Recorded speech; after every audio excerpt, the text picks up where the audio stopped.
Abantu bano wammanga buli yabyesimbyeko amala biseera. Eyajja empapula ku Alex Waisu amufumbire nakawa amala biseera. Si lwakuba talina busobozi.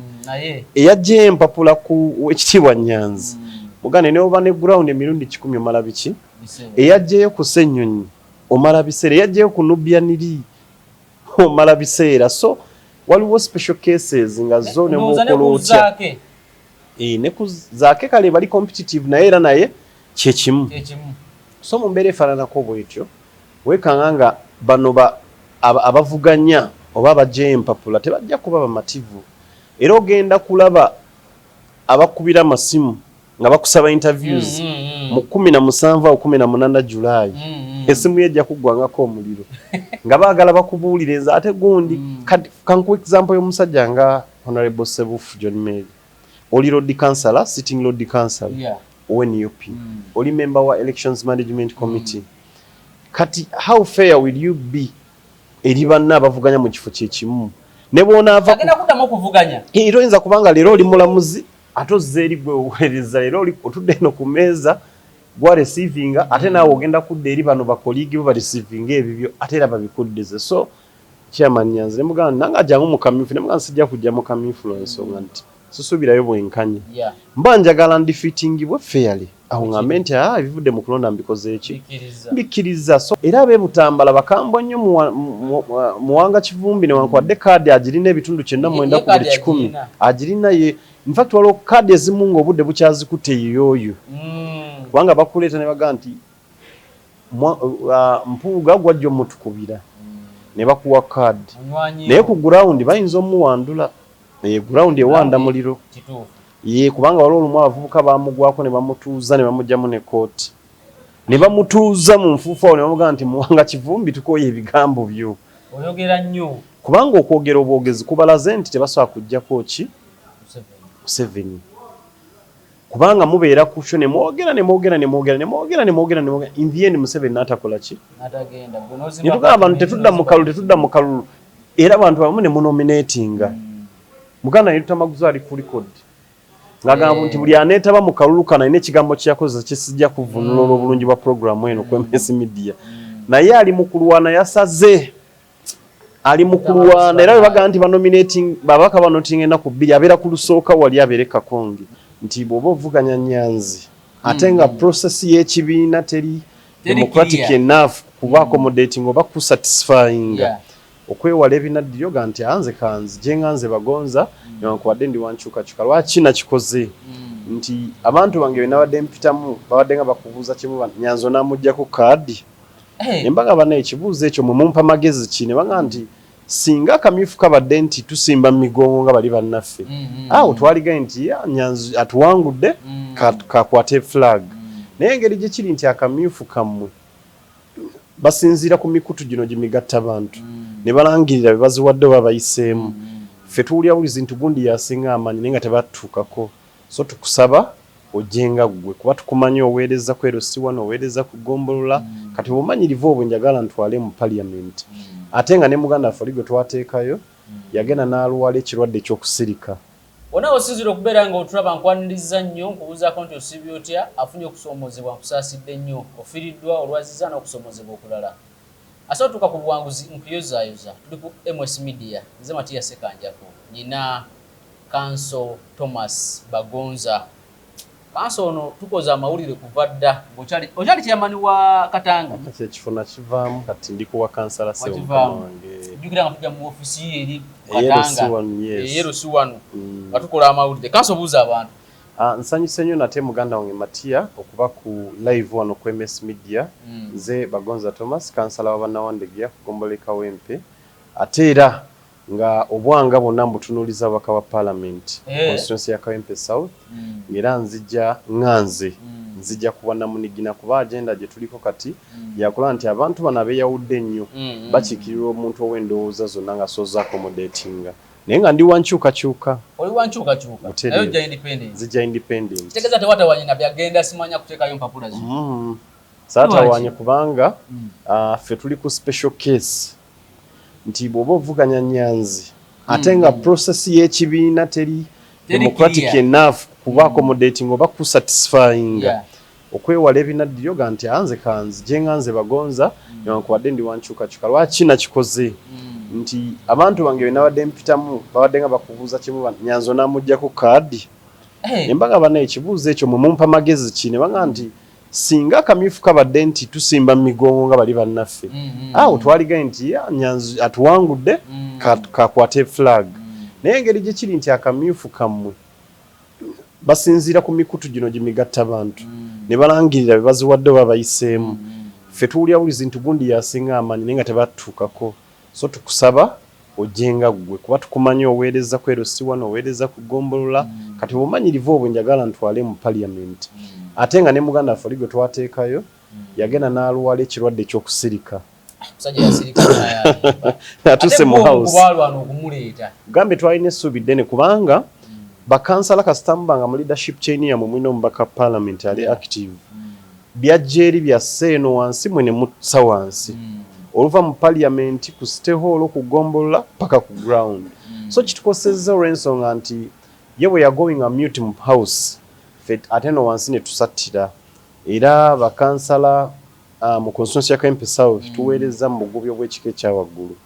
naye mukama tumwebaza nti tugezezzaako era tekibadde kyangu kwakitinga nga shadow MP wa Kempe South ekitegezo badde shadow MP fe twamupresenting eri abantu kati buli wotukanga endowooza zaabwe oziwulira n'ofuna platforms ngeza mwendo tuziyisaako so ekyo kyekimu ku nsongeza ng'enti kankole ki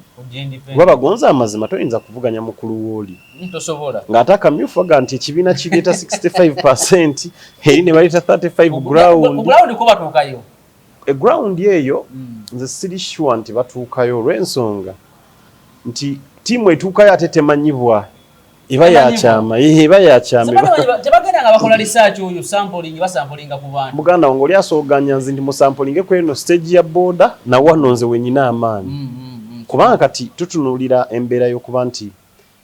omusajja gwagenda ovuganya naye neck member holdinga ne position kati bamugye mu kunga ne bamuzze ewalala mobilization ne bamuzza mu diaspora so kati oyo ajja n'ekitiibwa ekyo mu kamyufu ground netaba leveled so nga baali designinze ebifo ebyo ti owekitiibwa David Leisuro oyo ogenda mu active politics designing ekifo ky'obwa secretary general bakiwa atagenda kukola ki kwesimbawo ng'alina obusobozi gwogende mu byobufuzi okole ki kuba amazima tosobola holding offices ezo zombi oli flag bearer oli secretary general kati ozze mu bano nga gwe mukama waabwe kiyinza kadi oteyinza aba EMC elections management committee kiyinza teyinza kuba fair gwe ropu gwe mwogezi oli neke member yalina gwavuganya naye ku kadi ozze waliwo gwe nalabyawo yagijjeyo simumanyi bulungi naye oyo akotakota mugalumondo abantu bano wammanga buli yabyesimbyeko amala biseera eyajja empapula ku Alex Weso amufumbire nakawa amala biseera si lwakuba ntalina busobozi eyajja empapula ku wekitiibwa Nyanzi mugane ne oba ne ground emirundi 10 omala biki eyajjayo ku Ssenyonyi omala biseera eyajjayo ku Nubianiri omala biseera so waliwo special cases nga zone mukolotya ne ku zaake kale bali competitive naye era naye kyekimu so mu mbeera efaananako bwetyo weekanga nga bano abavuganya oba abajja empapula tebajja kuba bamativu era ogenda kulaba abakubira amasimu nga bakusaba interviews mu 17 au 18 Julaayi esimu yejja kuggwangako omuliro nga baagala bakubuulire ate gundi kanku example y'omusajja nga Honorable Sebufu John Mary oli road councillor sitting road councillor ONUP oli member wa elections management committee kati how fair will you be eri banna abavuganya mu kifo kyekimu ne bw'onaava agenda kuddamu okuvuganya toyinza kubanga leero oli mulamuzi ate ozze eri gwe oweereza leero oli otudde eno ku meeza gwa receivinga ate naawe ogenda kudda eri bano bakoligi bo bareceiving ebibyo ate era babikuddeze so ze ndowooza zimu ku loopholes zino tunula era nali ne chairman Nyanzi ne muganda nange ajjangu mu kamyufu ne muganda sijja kujja mu kamyufu lw'ensonga nti susuubirayo bwenkanya mba njagala ndifittingibwe fairly awo ngambe nti ebivudde mu kulonda mbikoze eki mbikkiriza so bw'otunuulira omusajja nga Sebufu ayinza okuba nga tageti yakubeera speaker wa KCC naga nti Matiya oyagala kadi yewa nti onampa akalulu kuba speaker nti kati n'abakubira pasi ne muyitawo after all ezo kati teziba nnyo so competitive kati ekyo zizimu ku challenges twatulooza anti party ejja ku addressinga before party primaries kubanga akalulu ak'omugongo tekali expensive oba ne weekasalawo kalondebwe structures ze baakola era nakyo kisoboka so mweyo embeera wekankati ate nekino ekitandise olabikako nti abaabwe eddala nti ojja kwesanga Lewis agambe gundi nti gwe Katabu va kuva ka parliament kankuwe egombolola bagaba magabe ndi kankuwe ngenda kuwe egombolola kati Katabu you already now Serunjo Gimusoka badayagala waawo atotawana kati ko kuba Lord Councillor gwatese mugoma genda mu Kawempe North kuba Lord Councillor ne bamujja mu Central wabadde atimbe n'ebipande yamuga nti agwe genda eri kati kyo nyinyi kijja ekifaananyi nti process eno teri fully democratic teri fair so kati mwe embeera Ali Boxe yatimbadde ebipande nga myaka ena abadde asaba Lord Councillor mu Kawempe North omusuddeko Semugoma ne kadi wagimuwadde dda era waliwo kadi Boxe abadde ayagala waawo mu Kawempe North wa Lord Councillor kati Semugoma azze kwe bataddewo bamuga nti Ali Boxe adda ku 3 kime empapula ng'obudde tebunakola ki yabadde akyali ati nti ne baggala nawo naye nga Semugoma mu Kawempe North ani amumanyi so kati ezimu ku mbeera ezitulaga ffe bagonza balabire wala nti kadi z'obudde bwe bukyazikutte ezimu naye zaagawadda kati nze Nyanzi mu Kawempe South manyi be yawadde kadi za 3 manyi bulungi era ina apu ye nti mu Makerere wano alina egundi bwagenda ogiwa ewandege ewanga agenda giwa gundi mu Mulago wano agenda giwa gundi mu Mulago twagiwe gundi mu Mulago Thiryagiwe gundi Makerere Thiryagiwe gundi kuba ayagala katimu akagenda okutambula naye era bagamba nti muli nange era bamuwaana ebitaliiyo mukama waffe gwalina amaanyi gwali ku ground wakadi ye Shamim Nambasa yes yajjanga asaba kansala yes wa Lord Councillor sabo kansala abo naye ebyanyanzi tobyogerako awo ground weeri naye nga Nyanzi kye kikujja mu Central nga luli bakubba bubbi kituufu nga gwe wawangula incumbent yakubba avuddewo taliiwo lwaki ovaawo nga gwazimbyewo oletewo Lewis atandikira ku 0 baba bamusese gwe bakuba enkya n'eggulo kitegeeza balina system gye bakoze bo they accommodate their comrades buli omu afune waagenda bayingire so ekintu kye ndowooza nti kijja tuwa ekifaananyi ekibi Waiswa gye mumuteeka ennaka wali abaana bakoleredde abadde bazimba ground abaayo mumusudde busuuzi kale singa yatandikira kumu nabo ng'azimbayo oyinza ogaa nti kale kitegeerekeka so ffe kyobola abagonza tetwagyeyo mpapula olwo n'ababaka abatagyeyo mpapula kambuze Wakayima yajjeyo empapula Honorable Wakayima Musoke teyagyeyo mpapula era teyazzaayo bannaye kubanga nalabye ebifaananyi byonna ndowooza ye yali kibala era n'ekipande tannaba kufulumya kubanga wano omusajja yowamu wanuupu yabawangulira bw'awangula n'akwata flag kitegeeza ne benefits zemufuna as electoral commission ku representation mu parliament alinako omutemwa emiliyoni gye badde basaba ng'ababaka gye bali meeting okuddukanya ekibiina abadde agitoola naye mu debate yabasuubira okukwata kaadi taliimu bane bamuteeka ku ttaka saawa zino wogenda enansa nawoli omusajja ono juzi gwe baakuba kaweesi oba ssente toke yalijjawa buli woolaba wonna otambula entalo mu 2-3 nga kipande kye kyolaba ku left ku right ku left ku right oyo naye toyinza mubuusa maaso gyali ku ground mubagenda ofuna kaadi taliimu kaweesi toyinza gifuna si lwakuba nti toli ku ground toyinza gifuna toli blue ID boy wabali exactly so kati kaweesi tajja kuva mu kalulu tasobola era alina kujja independent kuba resources zataddemu n'obudde ne luli yakwata kyakubiri ku Wakayima exactly yali wakubiri kati okutteza mbaali ye favorite wogikwata Big Eye naye agamba mbaddewo nasala eri nenvaayo nyimbye bankubye mu by-election buli kimu nkikoze eki naye ne Big Eye tagirina Big Eye waliwo muto wa Muganda Nkana Kambata naye azimbye agezaako okutimba abadde ku 5 activist bamusibi naye mu debate taliimu yadde kyobola nti ffe twali tugamba nti pate kye yalikoze okwewala okuluzinga ba leaders ab'obusobozi oba bali credible oharmonizinga mangu tolinda kujjayo mpapula na kutimba noga nti omanyi Kana Kambata nti obadde ku district waliwo eggombolola wano litulowooza nti terikikiriddwa bulungi mu Nansana sooka okwate eggombolola awo n'osooka ojjawo oyo omu n'avaawo oba n'omugamba addayo wali obeere sipiika kwegombolo liryo kubanga kati kankweke sin point nti Matiya Lwanga kasita yavudde ku district awo yawaddewo space waliwo mulala agenda okuddawo ate yabadde speaker no harmonizing nga bukyali noga nti big ayo manyi nti constituency no wali girese gugenda kubeera ku timu egenda okuyimbira president eggwanga lyonna era tujja kusasulanga musajja naga nti owaayi kambeere ku big cause tukole kitutambule naye wotakola bintu ebyo oba n'obikola wali wamu nti mu central wokatu harmonizing gundi oyina eyaawo gundi oyina eyaawo gundi eyaawo omukulu ye n'atula bulungi kireka tiimu zino teziri satisfied era ogenda okulaba okuyuliko kw'ekitale eŋŋumi eyanyoose nga banyanzi bazzaayo yontono naye eŋŋumi nga bagabye kaadi ekiro maye bazigaba kiro olunamala ozigaba ekiro ku mikutu emigatta abantu ku makya gwe linda eŋŋumi egenda okunyooka enkeera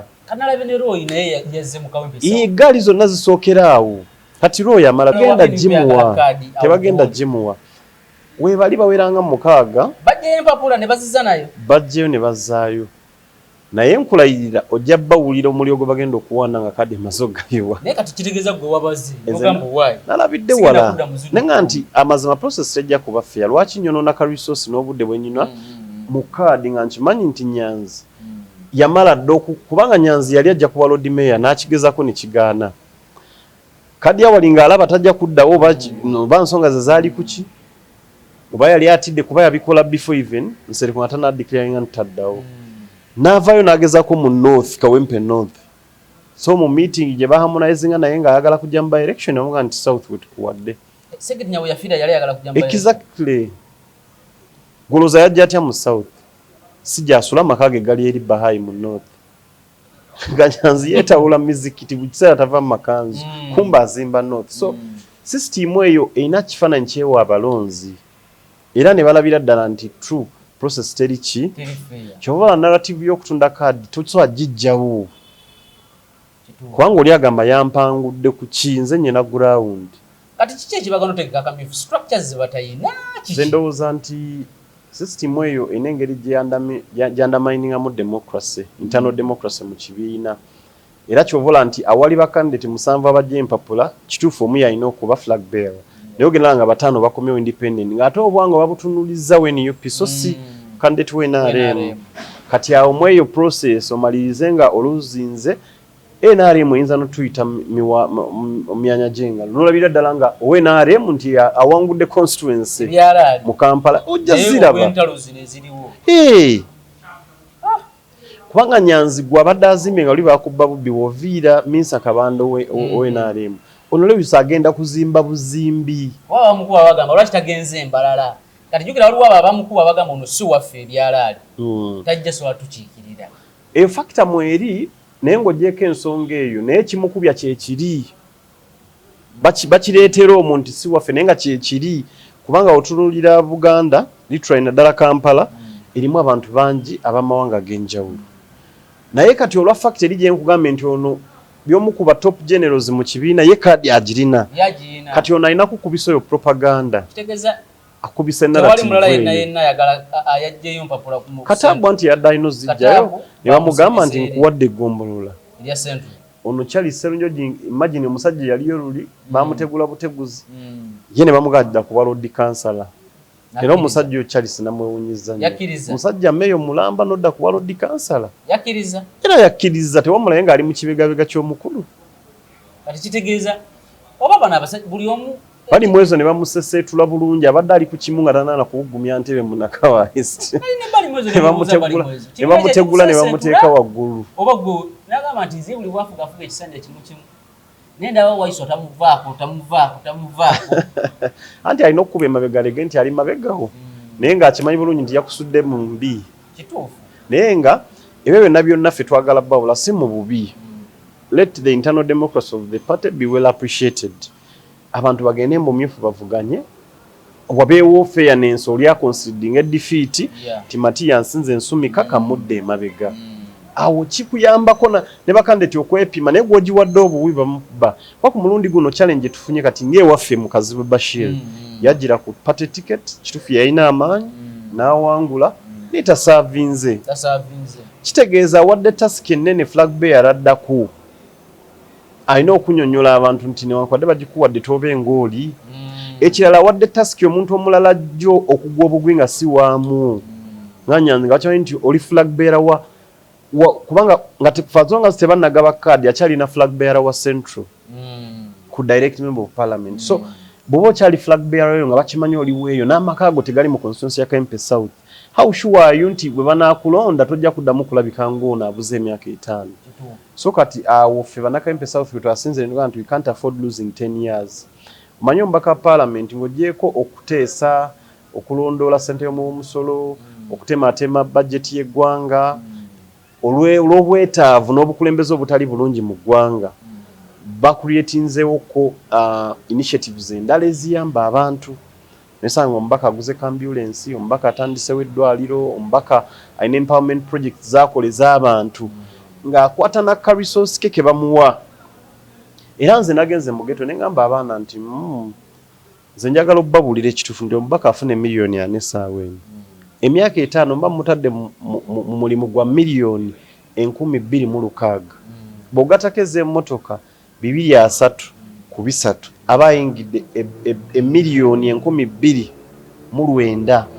sente ezo kiba kya bulyazamaanyi abagonzo zijjayo nga mumpadde obuvunaanyizibwa obubakiikirira nyingi nnyo okunsasula okukiikirira ababaka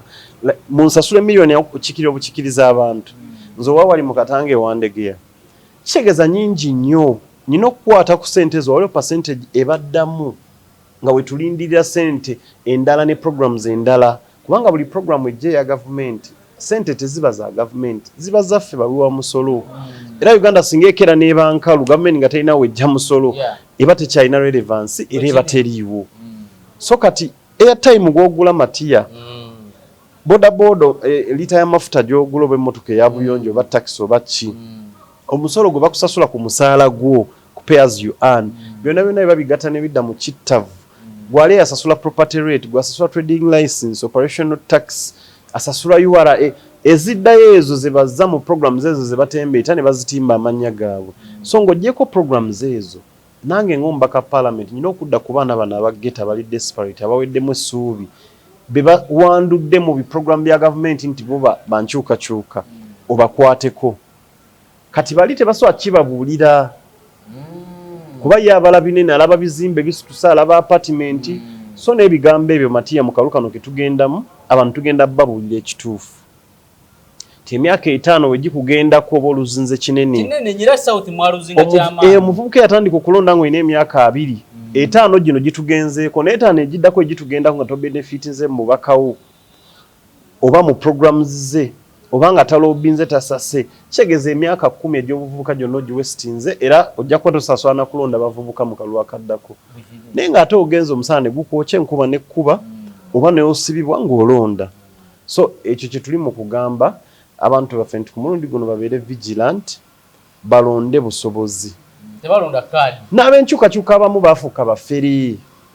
nga yeeta wankyukakyuka Matiyo badde mu primary nga waliwo agamba nti Museveni agende nakati akyaliwo yeyubula bweyubuzi DP oluvaawo ng'addamu NUP ng'agamba ateeka ogenda ku luno tuli ku ono revolutionary leader waffe naye nga naye anoonya mulimu bannambooze bafulume watandika muwulira bbanga ki banga liweze nenne kitegeeza aba yajja ku mulama gwa kujjako Museveni yamulema aveeyo naye yennyini akugamba nti kati ffe tugenda mwe munasobola okujjako Museveni ye yamulema already yadda mu business nti kankiike ng'emyaka 5 nfune omusaala vaayo era bannamukono nja beewunya ommuzzaayo si mu bubi ne oba we NUP ebamugjawo ne bamuleeta eno naye nze ndowooza naye bamumisiriddinga musajja wattu simanyi kiki kyaleetera ekyo ate ne Ssemujju is good alegislatinze bulungi afollowinze up bulungi naye emyaka 2 Ssemujju gwe nga buli lukyokera kwogerera Museveni n'obalirira n'omulala asobola obbikola beerayo emyaka 10 n'omulala abeereyo kale kinene nnyo emyaka 10 oba 5 development ebeere bwetyo kubanga kati ebirowoozo byo tubiraba era tubyebazizza leka omulala naye atandikiraawo but 20 years in parliament bamuwanga kifu myaka 15 oyagala kuweza myaka 2 mumuvuganya Museveni ne mu opposition mulimu unfairness mulimu bannakyemalira b'ekika ekyo ate n'aba mukambwe nnyo kubalonza bamuga nti naye tukuwadde nnyo wummula eyali beebazizza nti bannaye Mukambonye nalaba Mwanga alina omulozi gwayagala okulwana naye Butambala era be Butambala bakambwe nnyo Muwanga Kivumbi newankubadde kaadi agirina ebitundu 9 ku 10 agirina ye in fact waliwo kaadi ezimu ng'obudde bukyazikutte yoyo kubanga bakuleeta ne baga nti Mpuuga gwajja omutukubira ne bakuwa kaadi naye ku gurawundi bayinza omuwandula gurawundi ewanda muliro ye kubanga waliwo olumu abavubuka bamugwako ne bamutuuza ne bamugyamu ne kooti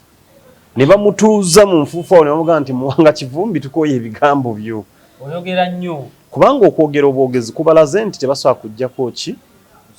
Museveni kubanga mubeera ku kyo ne mwogera in the end Museveni n'atakola ki n'atagenda ne tugamba abantu tetudda mu kalulu era abantu abamu ne munominatinga Muganda yetuta Maguzo ali ku record ngagamba nti buli aneetaba mu kalulu kana ine ekigambo kyakoze kisijja kuvunula obulungi bwa programu eno ku MS Media naye ali mu kulwana yasaze ali mu kulwana era baga nti banominating babaka banoting enaku bbiri abeera ku lusooka wali abeere Kakonge so nga yali gambye nti ku mulundi guno ekiri nti ategekedde akalulu yenna kyemalira nze sigenda keetabamu aba ne baga nti n'ogenda mu byafaayo ng'omuzira naye posters ali mu kkubya mpitirivu T-shirts ali mu ziprinting ebipande ali mu kutimba ezambali weeyo nakaseke ensonga lwaki weyanona kaadi bwe bagenda okumulangira mu kibiina nezambali ko lwe bamulangirira mu kibiina okay yes bayingira lumu so kati ffe kye tugamba Muganda Matiya n'abatulaba ti dynamics z'ebyobufuzi tukkirize zikyuke tukkirize zikole ki zikyuke tukoya abeerimbise mu opposition nga Museveni bamufuula mulyo Museveni tetukkaanya naye nze banzadde president era yakyaliko obuyinza akyabulina naye system y'okubanga oli akeera nga manifesto y'okuvuma Museveni ate yafunemu ekisanja ekisooka paka ku kyaliko saawa zino ekyo si kituufu tumuvume nga naffe tulina alternatives providinga era ziteekebwa mu nkola kubanga omubaka abadde mu parliament emyaka 15 oba ofunye billion ekitone nnyo 15 mu musaala naye nga tolina initiative eri tangible erabibwa ojja musanga yagula ambulance kamuka maintaining ebisanja ebyo byonna gwe n'otandika okubeera omubaka wa parliament ng'omwana ali mu P7 n'amalako P7 primary yonna egyo emyaka gye ba 7 ali mu P1 awulira linnya lyo egy'omusanvu kyekisanja kimu n'ekitundu nayingira secondary emyaka 6 ku 7 emyaka 13 n'agimala n'atuuka mu senior 6 nga naye alina qualification emufuula omubaka wa parliament nga gwe oli ku bisanja bimeka bisatu n'amboozi kati okomyewo ekyokuna ng'omwana amaze ne university ate okyagala nnyo n'okusinga biri ebya talina na mulimu naye oli desperate oli mukambwe nnyo Mpuuga omuwaayiriza buli kimu Museveni omuvuma buli kimu oddaawo so nze ngamba nti abantu baffe bannayuganda abamu fe abakulembeze twagala tuba driving mu direction gye tubaagalamu yokka naye tujja babulira ne ku mazima we shall speak the bitter truth kibawe direction oba wunula webadde ekyaliwo nti lwaki ekkubo lino sikki naye ng'ate ebifaananyi omukwata ne minisita mbw'ajja kuba alidde mu nsi olukwe ate service onaazifuna otya zosabirako abantu nti munnonde enkole lino ekkubo so ebyo ebintu ebimu tunyonyola abantu nti minisita nze ogwange munsindise mubanja kubo kolebwa kamubanje likolebwe muwone enfuufu olwo wakanye bulungi gavumenti gwe wa bodaboda nga enfuufu tesaze life span yo buli onabeera ku kkubo leero n'enkya mwaka gumu 2 3 10 amawugo gajja kulwala ojja kufuna kisenyiga ekitawona ekiwanga kijja kulwala amaaso gajja kwengera gafuke mamyufu so ebyo byebintu bye tulina okubuulira abantu so nze bye mbabulira mu Kayempe South nti ndi wankyukakyuka era wendi naye ku mulundi guno tubeere vigilant tuvotinge waizire nze sibakunga kulonda BNRM balonda abenkyukakyuka but waizire naye nga omwetegereza obusobozi bwasobola kukola exactly sibyakubugumbirira ng'ebyo tulina abaka ba parliament nga universities ziri private zafaringa bursaries nga zaagala recommendation ya mbako oyo mwana afune 50% scholarship nga tebagiraba era nze wange mbadde nzibawa ku universities nga Victoria University era njebaza nga ku Kampala International University bebaza zi Pentecostal University ng'omwana ajjanga anonya mbaka naito kyamufuna n'omuga kankozese yange mba addressing bakuwe basale. I've done that era nyina n'obujulizi bw'abaana abamu. Naye ekyo nakyo mbaka ne kimulema ng'abeera ku programu eno n'eno n'eri kasita wano omukulembeze we n'avuma Museveni. So twetaaga abantu tuleme kubonoonera budde. Because nkugambye nti omukulembeze omuvubuka watakufunamu kati ogeza ng'omubaka parliament ebisanja bijja emyaka 10 obuvubuka obo bumubyeko ng'omuwuddisizza kyokka gwe nga kuwadde akalulu nga financial oli empowered obulamu obukyusiza naye nga ye talina kyakyusiza ku bulamu bwe. Kiringa abange ku programu zino eza gavumenti za PDM nabagamba kati gwe bwokera n'oteeka empapula ne bakuwa akakadde ako kesobola kuwa ani abaafunyemu ku fembi gwe abaafunyemu sente ziri zaamwe wa musolo Museveni talina sente zagabanga ye nti zino zange kyobola naye ajja mu parliament naga nti bannaye house eno empisi ze supplementary bweti ze mwampadda zagweddewo asaba naye parliament kati parliament yemu yeyalocatinga sente zigende mu PDM ne bazijja mu kittavu yes URA ezesolozeza ze bajje mu mmwe ne babaddizaako mubeere empowered kubanga omulonzi ali empowered munankyukakyuka ali empowered yalina obusobozi obulwanyisa gavumenti ajja funa ezigula data researchinga abe informed ajja funa zasasuza landlord baleme mugoba kubeera ku street ajja kusobola okutwala omwana mu ssomero nga Uganda empya wetugirindirira. So this is what we have to tell our fellow youth n'abalonzi. So yensonga lwaki nze bagonza mu Kawempe South ojja kundaba Kakonge oba ntya nga ndi kubwa Namunigina era nabadde ngamba bannange nti buli yeetabyeyo bannaye kyalibadde kinyine mukkiriza ebinaabivudde mu kulonda eyo weetaba mazima g'enkima kkiriza ebivaamu byonna ekkiriza emikira gikoneko ate bagonza n'abamufaanagana tebajja munne kati Wakayima ogenda mugamba abasajja badde bakyere naye nga talina nsonga omulanga musango ki teguliiwo n'agamba owaayi ngenda eyo ng'eggaali baziteesetese wali zimpisemu eggaali bakwate bu video balage nti bunnafuye naye oyinza okwega nga omuntu ng'oyo akumyewo kuba incumbent tomunyooma sente abaziyagimanyi bulungi nnyo amanyi amapeesa ag'okunyiga exactly abadde era 10 terikyawoomu. So ekyo kigenda tu affectinga mu kalulu ke tugendako ng'era walabe mu kabavubuka ba flag bearer bangi ab'NUP abasaba kaadi ne ba incumbent abali abalina flag tebakeetabyemu nga batyamba okunyiiza abavubuka baawulayawula kate NRM abayo bakeetabyemu fule ne bakola byonna be bajja muri Jesambu ne babajjamu be baganya nomination ne babagaana ne bakola eggaali zaabwe. In fact NRM yabadde n'eggaali mwaka kalulu surprisingly yabadde n'eggaali nga abavubuka bajja bambadde t-shirt ze NRM ne bakuba engumi ne basimba ku gwe baagala when UP n'ateekako obuteesi misimbu so kati ebintu ebyo byonna nabano benyini abagala kaadi agamba why sijja kunyiiza bana naye ng'agenda kujja ku ground ng'omuluko gulimu ebyalo bina abavubuka bonna abadde b'NRM nga talina kwatandikira. So nze ndowooza nti twetaaga tufune direction entuufu nga bannankyukakyuka ate ekirala tuyiga okwogera amazima eri bannankyukakyuka bannaffe nga bwe tuspeakinga truth to power we do the same eri bannaffe tinambozi byonna obikoze wummula ojje ku kitebe oweerezenga senior advisor mu NUP kikyobanja NUP ekuwadde ekisanja naye yali tajja kukoma buteba kumuwa yali tasobola kuyitawo ng'emazima naye naye ogenda olaba atungisiza ebiteeteeyi ebimyufu aleesa obubuzi buli saawa aleetaleetayo obubuzi buli mwezi abala naye ng'abala kaadi wali yayingire n'ebyobufuzi bino abasajja batandika ndaba Ssekikubo afiirawo ati ne Ssekikubo era abantu beeyo constituency kyeyo temumuwa kalulu muleete mupya temumuwa kalulu ekyo kimala myaka aga oli mu house leka abaana bano be wagendanga ku primary ngo bagamba nti mwe bakulembeze b'enkya mu Sembabule be baba bafuuka waliyo Minister Anifa Kawoya vaayo tomala na biseera takyasobola na kudduka misinde kuva wano na wali in good faith honestly bawummule kubanga bwe buzibu bwetufunye nti n'omukulu ali waggulu okuba naye yagaana okuwummula mu budde takyalina moral authority egamba ku bano exactly kati ffeno kyobola ffeno mu nkyukakyuka abamu tugenda bagambako Semujunganda, you are good, you have legislated well, ogenze mbyafaayo, wummula n'omulala agikwatemu constituency. Namboze wummula n'omulala agikwatemu constituency. Monga Kivumbi wummula n'omulala agikwatemu constituency. Simwe balungi mwekka.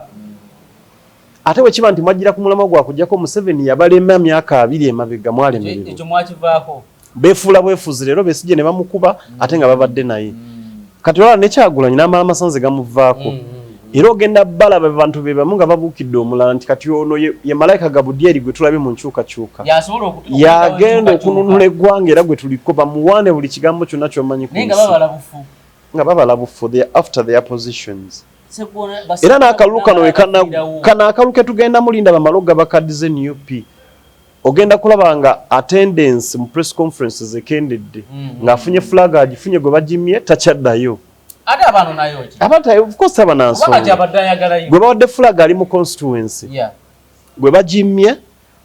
takyasobola kulinnyayo. Akalulu kagwe we kamala okugwa Kyagulanyi bamusibire wake uwe abereyo yeka nga teri guyinza kulabayo bo balinze kulayira.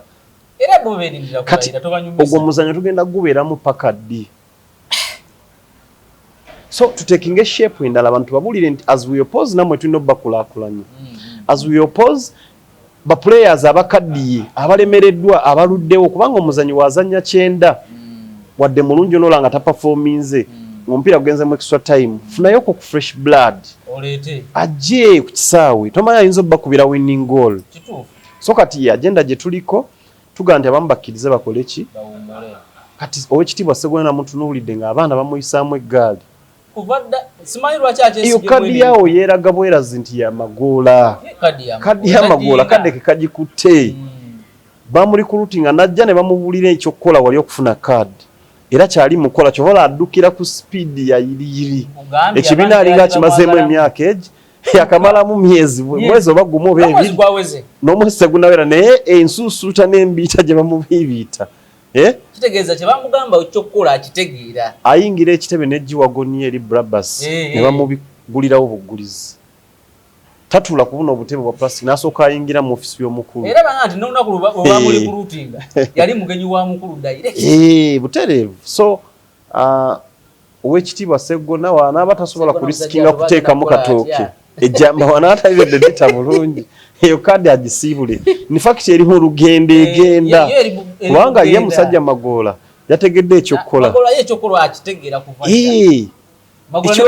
ekyokukola akimanyi era abaana wali obuganzi bwe yafunye n'engeri gye bamupositinzemu ngazzaayo muganda ye Sseggona kadi ewo ogifunanga mayandi sinze bakonza sirwako ate n'ekirala era naye bamukuba olw'overstay tamaze emyaka ebisanja 3 tabikubyawo asaba kyakusatu era abo bate bamukoze bubi ne bagimumma abayina watandikira ajja kugenda practice bazaake bonna abo tebaali bawadde kadi baziwa abalala kubanga ali myaka 10 banamitirina yabasaba bisanja 10 naye kati naye n'akeera nga kyalina okukola kuba baagala Honorable Joyce baagala gwalina okuba awane Kyagulanyi yafune kadi ye ate baagala naye agenda kunumira mu maanyi kubanga banamala mu makadi ajja kuba talina apiru mu bantu mmanyi nazo nyina kye nalabe kye bagenda omukola maye abasajja bali enzanya yaabwe nzibu nnyo olaba naye singa yakozega yamusabira bagimuwe newankubadde nti bayinza obutagikola ki ayinza obutagifuna ate kati omunafu bagiwa omunafu Joyce baagaladde NRM ekwale constituency kituufu era oyinza okwekanga ababaka be twafuna 57 already nga 15 bagenze mu bibiina ebyenjawulo bataano tebazizaayo mpapula bataano ani nani Gaye batano gwekola research oli munamawe tebazizaayo mpapula tebajjeyo tebazizaayo anti tolinda embarrassment egendo coming out with okuma card ne propaganda agenda okujirako damantu nabo bakiraba kaninze bagonza abeka MP South na bagandi bannaye musajja Mulai Nyanzi yavudde eri ne bamu imposinga wano kati ngende mu kamyufa ako ne bagamba waba oli mutuufu nnyo jangu independent ate constituency ogitegeera gweloza gwe waline kazibu Bashir tamanyi na nsalo zaayo gwe baleese tamanyi nsalo zaayo saawa zino singa omukubira essimu n'omugamba nti Oweekitiibwa tuwe ebyalo ebikola ka MP South muganda wange awo kadi kukiba ndi gwaji gaba bagivuddeko so ffe kyetugamba nti tu opposing objectively tusaba abantu obululu nga tubabulidde ebituufu ate tubazimbe waliwo opposition abakoze ng'ogendagenda mu constituency nga yajja tewali health center 2 oba 3 n'alobby nga ne bagifuna yajja amakubo nga 10 si makole amakubo nga 3 oba 4 bagakozi nino osanga omubaka nga tebandekeyo webbaale wagamba abantu nti ekubo mu myezi 6 bajja babalikoze myaka 5 balidde enfuufu ate obasaba kalulumbu ateka mu nzizeeyo nkole ekkubo oba oyimiridde ku kigambo kyo awo of course kyeyatidde muganda wange lwaki obutwa babumuwa kati ng'agenda mu kalulu lwaki obutwa babumuwa kati ng'agenda mu kalulu yaddeeyo n'akola emivuyo mu mataka g'abantu eyo nayo kaadi eyinza obutavaayo kati banaakuba batya kaadi abantu bakwesige nayo nga n'omukulu yennyini akubidde wali so ebyo bye tugamba nti Besigye ebiseera bye yasanga ow'enkyuka kikowa omulama ne we teyabeeranga weefudisi banambooza Besigye yagenda ng'emukono nga tamuteeka ku candidate ng'ayinza n'okkugira mu candidate naye essaawa zino tasobola nakwogera ku Besigye oli munamolege nononye nambooza omugayi nti omulama gw'olwaleero twogere ku Dr. Kizza Besigye nsaba omubanje nsaba Besigye nga yakolera bingi yamujjanjaba nakwoyo Besigye gw'olaba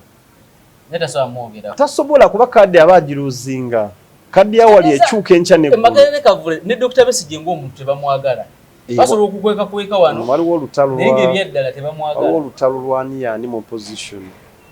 ebola assaawa zino bamusiza kasiisa alinga atali musibe naye ng'omusajja ali ku capital offences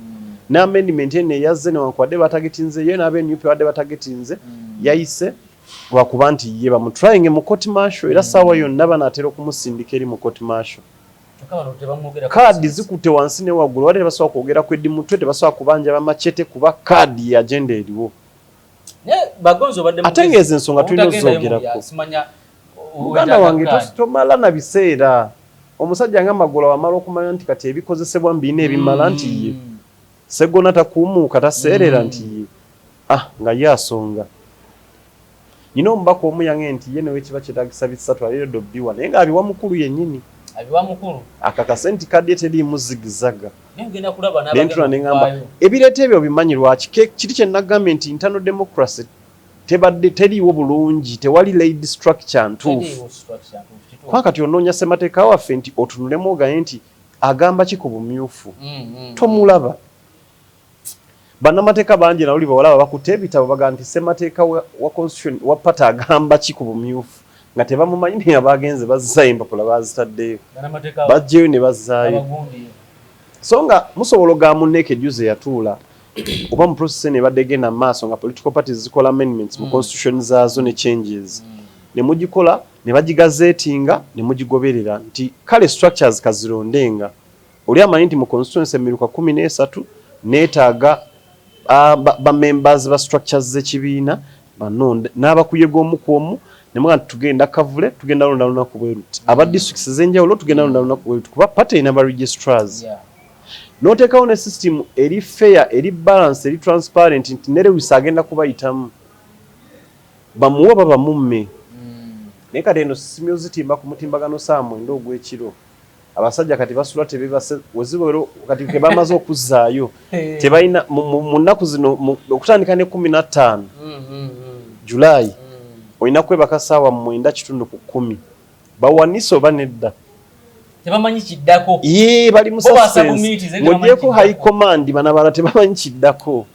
kitegeeza bano abali abasembereddwa ati nga Paul Mugambe teyaligyeyo mpapula Luyombya tewaligyeyo mpapula kuba Shuwadiro n'omukulu ow'ekitiibwa Nubian yazze ng'akimanyi nti agirina era okuteekayo okugyayo n'okuzzaayo formality era agenda kujja n'edisi y'abakansala abe nti bano be bampagira bentambula nabo era bajja bawa era beemanyi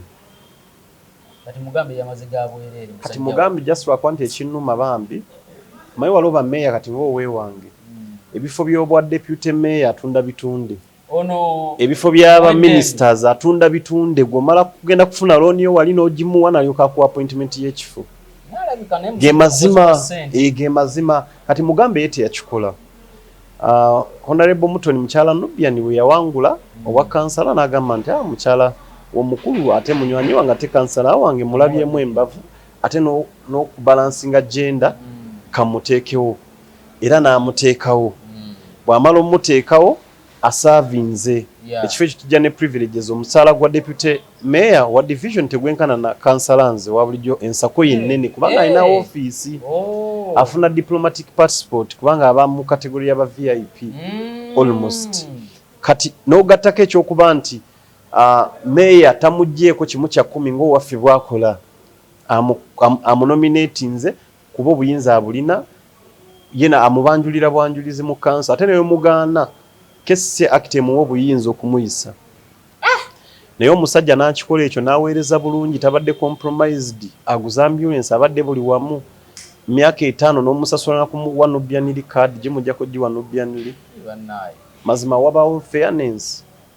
yali mukwano gwange simwinako tabu era oyo ajja shuwadirwa ajja independent oba kugira mu bibiina bino ebirala luyombya bagamba ina naikonde ziwera 5 zasimye abadde azimba kikale muleke Luyombya avuganye ne gundi kuba bennaka babadde ba leaders baayo by experience bazimbye ground naye naye tagirina ne wanaakola atya kasita Nubian abanga akyaliwo olimbuulira Matiya muganda ojja kuzza obutambi buno bannaye so kati ye nabali mu nuupu abagonza abalabidde wala ntuga nti si mu bubi Kyagulanyi nja mulonda nja muwa akalulu nja munoonyeza naye nzija independent kuba Nyanzi ground egamba addeyo mu central Nyanzi yo ground nagiraba egamba addeyo mu central bakambonye wange bamugirayo embazi nze nakakanya abaana nimbaga nti banne si propaganda nkuli amazima emmoloka yazireka ku shell mulago genda over interviewing abakolerawo ku pump bazi musanza kavula emisinde gye ya palacha misinde gye yajja mu Katanga muganda wange ninga lwaki otuka kweyembeera lwaki otuka kweyembeera oli wagambira Shamimu namba santi noonya kakwa Kanyanzi togeza n'okwogerako omanyi kye kitegeeza omanyi kye kitegeeza era ku mulundi guno singa amegebwa mutima mulungi anyuka ebyobufuzi era kyalina okukola kuba ovuganya otya ne babagonza batabani bo ffe babagonza tuli batabani be n'ogenda ku ballot ne babagonza tobola ffe tuga nti bagonza kuweero sinaweerezaawo kimu kuba kansala mpeerezaawo kimu kuba ka parliament ebisanja bibiri bimmala manifesto yange okugimplementinga nti we malirizaawo bagonza sisobola kwekyusiza mu kiti nga mbazi nti ate abalonzi bansabye kuki era basaba gwe so kati muganda Matiya eyo yembeera eriwo era okuwanda omuliro okugenda okubaawo nga kaddi zimaze okugabibwa okugenda bako amaanyi kuyitirivu era waliwo omubaka omwe yange nti ye agenda kuleeta eggaali engumi enyokere mundaawo polisi ne military police ejja okubataasa olunamalozi gaba bwe bati wepa yataddeyo empapula yagamba enze eggaali gye nzimba egenda kusookerawo mu kubanja kaadi esookerawo mu kubanja kaadi ye yangambye engumi alina okunyookawo ngenda kuleeta abantu 100 nga gaali ngije mu constituency engumi enyokere mundaawo era secretary general jamulaba nga abuuka fence engumi yangambye eteekwa okunyokerawo ebanje kaadi kati lwaki mudda mu saakasi oyo yenna so nga abantu basindike ku ground alabe nti emuganya ajje nga akimanyi sigenda yitawo ground yaŋŋaanye nkugambye gwe linda bafulumye list engumi egenda okunyooka ku kitebe awo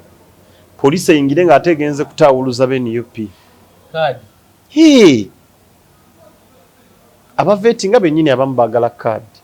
ozi sebufu naye akomawo ate kati aveeyo akole mulimu ki kubanga sebufu okimanyi nti ekisanja kiwedde sebufu kino ekisanja kiggwako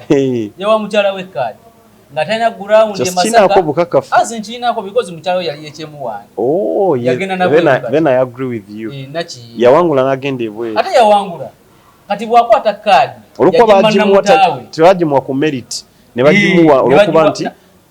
mukyala wa sebufu ate yazigaba bana abe Masaka bonna ne bagamba bafunu tetumumanyi tetugenda kumuwa kadumu n'ekyokuyita yakikwata era esystem eriwo bagamba Matiya ng'oli wano ne bagonza mwenna bagonza yeye gwe baagala gwe ne bakusuula mu constituency gy'otabadde gy'otazimbye kati Semugomba bamugye mu central kuba Lord Councillor kuba bataddewo Charles Musoke eyabadde ku bwa meeya nga katabu ya Makinzani w'ekitiibwa David Lewis kati bwe batemeeteme ne bagaba n'ebifaawo Semugomba ne bamusuula mu North wali ali boxa kati ali boxa naye agamba sivaamu kagwake ketonye naye nga Semugoma okugeza bagenda jimu we bajimuwa abatalina ground talina busobozi olwe mu luzinga ekifo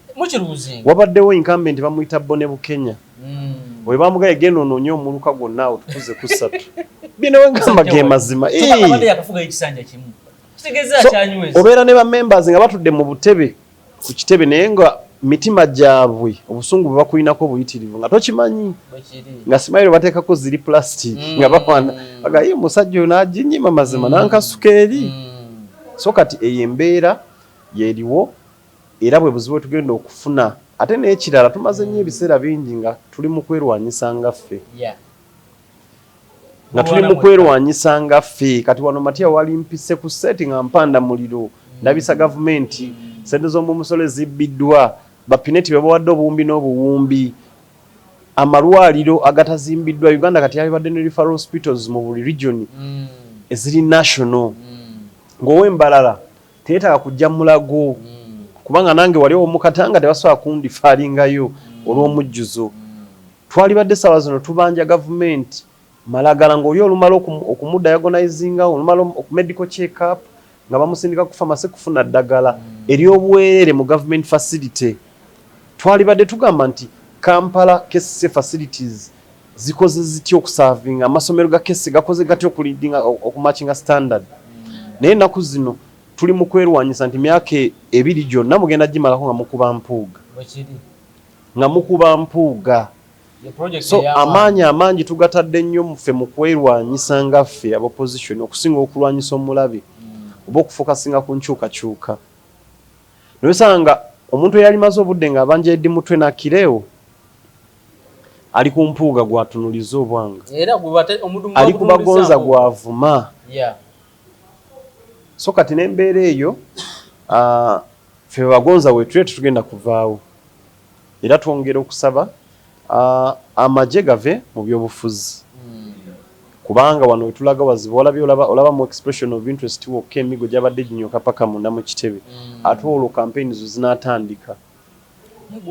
attention twalibadde tugiteekaawo omusajja teyazanya muzanyo nga n'emmotoka ye ekyasibiddwa eri wali olwokuba nti yakola ekonvoyi okuva enansana ate waliwo akatemerero n'akozinga traffic kati bali balina omulumba bamukwate emmotoka ye ekyasibiddwa musajja wattu akyanyiga biwundu naye w'amaanyi kubanga amaanyi gagenda okuteeka ku flag bearer gwe bagenda ogiwa teekawo abiyolimbo enansa naawe ate ne Wakayima oyo omulaba Wakayima wakigambibwa mbu kyeyakola Kaweesi oyo nakati yeetegese bulungi ku luno Kaweesi kati eggaali egenda kuba ng'eya Kaweesi bwesanga flag bearer wa NUP bamuteeka ku ttaka nga Wakayima ate naye agamba bombi basanga mubakube bateeke ku ttaka kati olaba obuzibu obugenda okubeera mu zi constituencies kitegeeza akalulu kano kagenda kuba kalalamu abasajja bagenda kuva mu bumyufu n'obusungu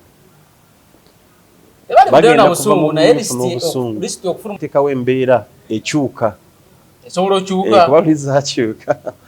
oba omusajja mipanado yava ne mu kibiina kati akola ne Minsa Kabanda yafulumira ku list ku bwaludi kansala Kawempe North waliwo gwe bayita mushini aliyo kati ye n'aleeta bulesi gaali yiyo neeyita mu Kyebando yiyo neeyita mu Mulago nga egudde ekamwokya ekikonde ne kitandika okunyooka ekikonde ne kitandika okunyooka lisi n'ekyuka oli yali akyatereza masuuti ga kugenda ku nominatinga olwatukayo ne bamugamba nti tunominatinzo ne kibiina gwe kituwadde nga basazizaamu ye bamusazizaamu bamuggyeko kagamba ali amumanyi ge gali gakola ate agaalikoze ku ground mu kamyufu naye luli saabanenya nnyo kubanga ekibiina kyali kyakeyubula nga bakajja gavumenti etaddewo nnyo resistance but we've had enough time to prepare mubadde ne enough time naye structure muganyo zironde zaliroza akamyufu structure weeziri naye simanyi lwaki basigaza system y'okugaba obugabi kaadi tobolaba oli wagendaga nze nsaba bakama bange kaadi tasaba bantu nze nsaba bakama bange kaadi tasaba bantu kati ekyagundi ekyokuba nti bote bawaayo wadde 10 abaliwa by the way NUP yakoze bulungi era nki appreciatinga naye mulongolani ojja kuwulira obujulizi bw'abantu nga bamaze ozigaba bijulo yaŋŋambye eggulu yaŋŋambye nti kati yo kyekola ekyasunsula mbatasobola kuleeta ssente kati ezaliweereddwa abantu bano bonna katugambe 10 mu constituency baziteeka ku muntu omu kati bano butakaabanya nawayo esatu zange simanya biki anti enkola egenda kuba bweti approach za njawulo zijja kyuka ati Magola bamanya nti maso girina financial maso bakuga nti Honorable Magola nti anti gwovuganya naye omumanyi yaliyo ate w'amaanyi munnamateeka mu kibiina oyimiridde otya how financially will you contribute to the presidential campaign noga anja kubye ebipande nagamba ebipande biri sorted twetaaga resources eza liquid noga nti ebisatu weebiri ne bamuwa ripooti omukulu nti Magola azitowa bisatu kati gwe incumbent cheza woletere eziri less in fact gwe baba kutta buti baba mufunye oyo ne bamuga nti ddayo timbe consensus wetandikira paka wekoma naye challenge ekirimu nti waliwo ba blockers aba bagenda okuba wakati abantu kuba mukulu tatukirikako easily abakulu abagenda okuba wakati bagenda okuba abantu naye abantu tembawa sente zammwe kaaba temutunda byammwe n'ogira nti olwokuba gundi ona temati yasemberedde nnyo bagonza nti wenazimu wazijja tuuka onato zeetuusiriza direct tokaaba onato zeetuusiriza direct tokaaba nze yadivise gyenyinza obbawa oli ajja kukakasa olwokuba omulala nti abeera ku kiddo ky'omusajja okwata ekikuti oba ekiddeyo kimukwase ekisawo kireme agambe nti timba ate obe disappointed era n'aba receiving anjagala obbalabula temureceiving akuleeta buzibu mu kitebe gwolabe musajja nga mukambwe aleese eggaali ali awo ayonoona buli kimu ku kitebe kumba abanja kake bakatutte ebyobufuzi bikyuse bibadde so much commercialized kyobola nti abantu kati bafiirawo era oliwo omugaa nti osobola okuwangula independent mu constituency takkiriza ayagala alwana sente zonna zalina ziteeke mu kibiina kimuwe kaadi so nga abantu twali badde tubabuulira biki bye tugenda bakolera tugenda transforminga tutya obulamu bwabwe ate tulina strategy kyekyusa gavumenti basinzire ku ekyo kutukola ki twesiga kubanga otunulire Kenya ku mulirwano etulese politically development wise etulese economically etulese internet bali innovative nyo bagamba baddukidde ku speed ya iri olw'ensonga nti level of democracy yabwe yali uplifted ate era nga kibakulembeze abasooka nti Kenya Raila Odinga bajja muwangulira ku slight margin ya 0.01% akkirize ebivudde mu kulonda oba biwakanyize mu court Supreme Court kyena asalawo ye Kenya tajja kudamu kwesansa akikirize naye nga alina ababaka bangi mu parliament na wali mu gundi endala gye balina ba senators nga balina bayitirivu abagenda nti bannaye mukkirize muweereza abana Kenya kuba in the end tusigala tuli banna Uganda politics agwawo kati banna Uganda bangi bafiirwa obulamu kalwa akawedde olwa violence yaliwo naye tekyalobera bano balala kulayira tekirobedde byabufuzi genda mu maaso kati kyetugamba nti banna Uganda tebalina fiirwa bulamu mu byabufuzi bino bigenda mu maaso tubalungamye bulungi kubanga bajja kufa target teri achieved eggwanga terikyuse family zaabwe zisigale nga zirajana kati abaana be basibye mu byobufuzi emyaka gwe bakwata 2 na kati akyaliyo machete ne banne myaka 5 tugenda mu kalulu kalala tewali possibility ya butter kitegezo bateeka mu 227 nenga lwaki twali badde mu embeera so nga twali gandi akalulu kawedde delegation y'abakulembeze b'eddiini abakulembeze b'ennono mu buwangwa kubanga abaana bano bava mu regions ez'enjawulo balina ba cultural leaders oyo taba politics okuyimira ne bakya ne beestra ne bagamba nti mumanyi nti General Museveni nti go walayira nti abaana bano babate byobufuzi byakola ki byaggwa naye omwana n'asafaringa emyaka 5 macheta ina threat cheri government ene y'amaanyi emusibisa emyaka 5 mukomera ng'alina mu kkooti y'amagye so ezo z'ensonga ze tulina okutunuulira ennyo bannaffe baleme kusafaringa ng'ate omubaka yawangula yazimba apartment bamuwa emmotoka afunye omusaala emyaka 5 awo we tulaga bano abantu bakubanga amasasi nga alina mu kuweereza katogo wa Kisekka abaabuzibwawo ba John Bosco kibalamana kati nga talabikangako abo abantu bwe batyo famire zaabwe tezifunanga bwenkanya nteekateeka kyeriwo waliwo the missing 18 mpuga yali yabatandikako naye olwatagana kinaabivaako abantu ngaabo balifuna obwenkanya so mu kalulu kano ketugenda twagala tetwongereko balala kubanga entalo zikosa kati otunulira ekigenda mu maaso mugana Matiya olina abafollowers bo bangi bannayuganda bali ebweru abakugoberera era abatulaba nti munnayuganda yali Jordan tumulowoozezaako tutya muwadanku nyingi gwe shadow minister opposition abaana abo babadde evacuated batya oba olina kukwatagana na minister of foreign affairs owa government kubanga abaana abo ensi zonna zijjeeyo abantu baazo mu Jordan eriranye Israeli ebikompola biyita wakati awo okuva mu Iran ne bigwa eno ne Israeli nekasuka okuva eri bagandi n'amazzi Israeli yewa Jordan abaana bali bagenda okunoonya greener pastures bannayuganda ng'ate tukimanyi gye bali bayambiddwa batyo okukomawo eno ku butaka ezo issues zetwalibadde tutunuulira naye muwadde ojja musanga naye ali mu kaadi ze zalwana nazo nga noweena ali mu minisita naye nalaba yajja empapula ayagala kamyufu ke kati abantu ne babanga tebaganyuddwa mu byabufuzi tebafiiriddwako so eyo yembeera eri mu ggwanga naye nga Matiya nga bwe wansanga mu office nonzijako interview nkakasa nti ku mulundi guno singa naagenda ku ballot y'obubaka wa parliament nteeka okuwangula olw'endowooza gye ngenda okuguza abantu ate ekitundu okitegeere bangi bazze ne ssente mu kalulu ako era bazitusinza naye ffe tugenda kunnyonnyola abantu kiki tugenda okukola era banatuwa mukisa bajja kukola results zaffe ono incumbent ye tanaba kusennyako kukyakudda incumbent muganda wange ye kenyini yejaginze mutuufu naye newoba nga gwe ye mazima tosobola nakudda abasajja bakuba amayi simusuubira kulabika wantu wonna kakonge ne weetaba kampesa simusuubira naye nga lwaki okola ekintu ekyo abantu bakwesize emyaka 5 mazima n'ofuna bufunyi musaala n'ofuna bufunyi privileges bufunze abantu wabasala ensawo yabasala ensawo abasaze ensawo emyaka 5 naye nga ebintu ebyo bibi nnyo because abantu bano buli lwe bakaaba toyinza kuba mirembe kubanga mu constituency wabaawo abantu akubira nga bagonza omutwalo gwegenda omuwaka olugwe gugenda omutaasa mu kizibu kyalimu kitegeeza kati gwe abadde afaafagana n'abantu era bakukubira ne bagamba nti bagonza kubanga ekibiina kyakwesiga bantu ne bakwesiga ffenna ne tukwesiga only to betray us kubanga talina nsonga yonna whatsoever mulemeseza kusavinga abantu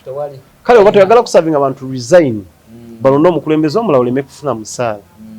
naye tobasavinze ate omusaala ogufunye emyaka 5 emmotoka ogifunye bakujjanjabye olinnye ennyonyi tova ku tours ku trips so kati ndowooza nti kirya nife yanyeera abannayuganda beetegereze nnyo wano wetulaga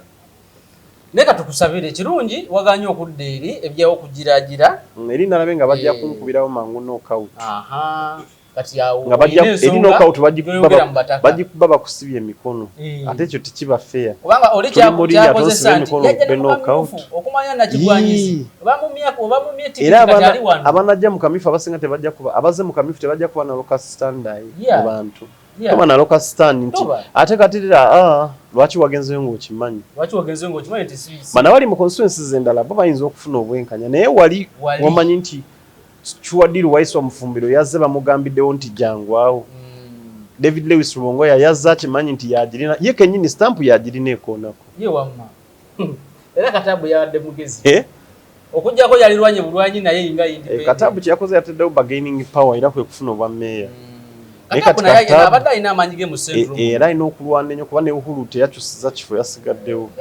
ate Uhuru alina enyigajanyigamu amapesa kati musoko ono wadde bamuggyewo ne bamuteeka eri musoke taba musanyufu era tayinza bawagira olumala omuwakadi tasobola teeka maanyi mu kalulu kamu tasobola teeka mu katabu ogendewo ate omukalubiriza okugjawo Lewis Rubongo ya katabu amala ofuna kadi tasobola kuwagira okwate ekifo kitegeeza ojja kukwatanga 2 ebisanje yajja kuba aliwa alina kusaba bakube nayo yalyoka switchinga ddaawo egozanya n'okuzanya so kati embeera bwetyo bweri mugana Matiya nze nsabira busabiza abagenze mu bumyufu butambule bulungi naye nze mbalinze wali mukona nalisabye bakkirize binabivudde bawakayima kye bakoze wakayima kati mutuufu naye abasabye empapula temujja independent kubanga mwetabye mazina futusojja gye empapula naawe ozigjeeyo naye oba omusinga ground tebajja gikuwa kati lwaki oba ogendayo ng'oyagala kuweereza ngendayo ntera ogendayo ku issues endala naye kati ku mulundi guno ndoza na concentrate nnyo ku constituency yes balina ko busonga ziri personal exactly nzagera gena mbulira abantu omusajja oyo yatuyiwa nnyo nali nsubira nti singa nfuna Bashiri naye ngatako n'abakulembeze bano nga twatambula Kawempe yalifunyemu ku njawulo nga olaba North we yafunamu though wafunamu ko kutaataganyizibwa naye katusabe katono natusiza ku kiseera kino nga tukyali balamu akyalina ensonga lwaki atutusizaawo ffe tujja kwepresenting eri abantu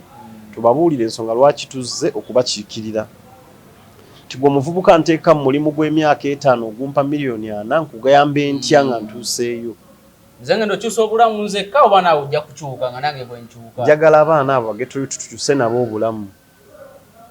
so nga waliwo gwogenda okulonda nga yalowooza ku kimu balangira muwanga wano ayagala kutandika kusuubula China abasiraamu beekutambala azimbye amasomero alina azirina mu Kawempe azirina mu Kawempe zimanyiddwa nga n'omulala akwatemu kyenkugambye kiri tugane tukkirize banambooza amazima gano temugaagala era ojja kutwambala ffe bagonza naawe wummula abaana bano abala kubanga kati watandika obubaka parliament nga mutabani wakyali mu primary kati naye yatuse afunye ebisanyizo by'okwesimbawo nawulidde mbu alina ekifo kyeyasabye so kati awo n'abannambooze bamuwanga Kivumbi basemujjuŋŋanda bonna bawummule nze ndowooza tutamuzi kumala mu parliament n'omulala omuwa omukisa asaavinge balabe kyasobola okukola naye akole ki ava ekibala nti wenna agenda mu house omuze zimu ku bills zenjagala oleeta njagala nzize age limit bill ng'ekola ku bifo byonna bagonza kati mbakudda ku bakansala gomanya abavubuka be naali tidde political future ne leadership future kubanga mbanja kuwangulawo kuba nawangula overwhelmingly naye oyo omulala ayagala gwe siwadde mukisa ye anaagufuna ddi aweereze nze nyina bannange batandika okuvuganya omu ku bakansala nga bavubuka naye kati n'envizi bameze yagana obbawa space yaweerezawo emyaka 14 ebisanja ebyo nze namukuba mukano ke twalimu kati nze sagala kubanga ye kampewo omukisa abalala nabo baweereze Matiya singa tewawoba mukisa kujja kulaga busobozi mu mawulire singa ensi tekumanyi ana wona aweereza tukekisoga nti njinyuse gino kangene nvencaringe mu birala era kyekizibu Museveni kyatuleetedde jeno Museveni kyekizibu kyakoze eki kyaleese nti tawa eggwanga lino yalirwanirira nga amanyi ensonga lwakyagenze mu nsiko n'alikwata n'ateekawo akalulu ne bamulonda yali ekinene nnyo alina kukoma ku myaka 2 naawe omulala omukisa naye kati wano we tuli mu kiseera kizibu nnyo era Uganda eri ku time bomb nti waatali intano genda okubeera mu kibiina kyokka ekye-NRM ne mu magye gennyini kuba waliwo abalina obusobozi baga nti tusobola owuli awala otafiire buli kiseera ba backfiring agamba nti oyo omwana nedda ati ebyo byonna byonna imagine nga toliiwo General Museveni eggwanga ogenda lireka mu state ki so nga yaligambye nti kaakati kulembedde mpeereza ntereezezza eggwanga tutaddemu ennyingo ezitajja kukyusibwa buli omu aweereza emyaka 10 oli ajja kulwana mu myaka gye 10 egyo asaavinga agende mu byafaayo nti eno development yajjira mulembe guno so kati bwe buzibu obwo bwe tulina era bye tulina okufokasingako bagonza bimu kubitwala mu parliament amateeka agamu gabeere repealed tulete ennongoserezi zikolera bannayuganda so si kuba ba yes mu house kumati yobeerawo era nadde nkusuubira nti naawe mu kisaana kino ojja kufuna constituency ogikwate kubanga obadde ku parliament olabye bitambula obusobozi obulina academically ofuna constituency n'ogikwata oyinza okusanga ewammwe aliye afuze emyaka 2 era abafuzi akabanga kawera omusanga afuze naye ani akutwala mu constituency eyo nyina Kibedi ne Mityana North Segumire oyo yakajja ewa kisanja kimu weena ne Kasanda North nyinayo Nsamba kati abo Nsamba Oshabe talina kudda bakalwanga bali myaka 10 bagala 15 bali mu 15 bali mu 10 kalwanga ali mu 10 ayagala kuweza 15 yakuba bamuyita Nyanzi Kalwanga temumuzza muleete omulala aweereze namulaba naye ayagala lwana na Mulunzi yategeka omupiira Mulunzi namugana okwogera ku mupiira gwategese ekikoto tekyagala ebyo byebizibu ebiva mu overstay ebyo byebizibu ebiva mu overstay gutegese togenda kwogererawo era abalonzi ndi mubakuma mu muliro buli amazeyo ebisanja ebiyitirivu temubazza oba WNRM oba opposition temubazza abalala nabo kabaweerezeeko olwo tutambuze eggwanga Bagonza sibula abantu aneyanza nnyo muganda wange Matiya olwakadde kano kompadde era njagala okutwala omukisa guno okwebaza abatugoberera ku MS Media ndimwebale nnyo omulimu gwe mukola era nzikiriza nti naawe Matiya omulimu ogukoze nasooka ne nkulabira mu ange endala naye we nakuwa nnyo obudde naye ndaba nga olina part gy'oplayinze kubanga naffe tulina okuba mu checked ng'aba opposition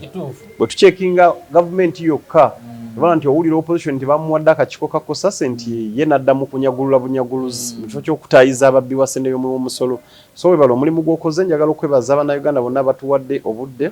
nze Bagonza Thomas nga nzija kubaka Parliament Kawempe South nga independent bangi batyo kyogera kati naye nze nja kyogera boldly oli mutuufu naye nga njagala okunzika nga nsaba ab'ekikwatako bonna olutalo lwa Israel ne Iran balikoze ekisobola ne luggwa kubanga Bannayuganda bangi abali mu Middle East batandise okusatira bwe njogerera Iran yakubye US base mu Qatar ate Bannayuganda baffe bayitirivu bali mu Singa Jordan Qatar ne Israel yennyini gye bali so tusaba ab'ekikwatako baharmonizing ensi ezo wabeho reconciliation ne ceasefire kubanga tubelivinga nti ensi eno teyeetaaga third world war ate ng'eyinza okujja Jordan amawuli agaliwo ensinga Bungereza ensi zino zonna ez'amadiini amalala abatali basiraamu babaganye okulabika nti ennyonyi zaabwe ziddamu okulandingayo ndowooza nti kyabulabe nnyo era olutalo lutandise okukwata direction y'amadiini ekitali badde kirungi so we are calling for a ceasefire between Iran and Israel era tusaba US ekibeeremu nnyo kubanga Iran ina ba allies Israel ina ba allies so zonna we zinajja ebyokulwanyisa binamuzisa fensinga Uganda ffe tugenda okukosebwa futagajja kulinnya medical supplies zijja kubayo bulungi tumalirize nga tufiiridde mu kavuyo ako n'ebigambo ebyo mwebale nnyo mbadde balabi balungi omukama batukuumire tweyanza nnyo tweyanzeege Kanso Bagonza Thomas ombakaddako owa Kawempe ey'omumaserengeta wankyukakyuka naye agenda kugira ku independent ye nga muntu omulonzi olina okulonda omuntu nga waze omwetegereza kiki kyasobola okukola bw'aba tuse mu lukiiko lw'eggwanga olukulu okubuguumirira kulina okukoma wakiriko ekisanja kino n'otunuulira omuntu obusobozi bwe tukomye wano olwaleero tutandikira olunaku olulala akuume atakuumira mpeera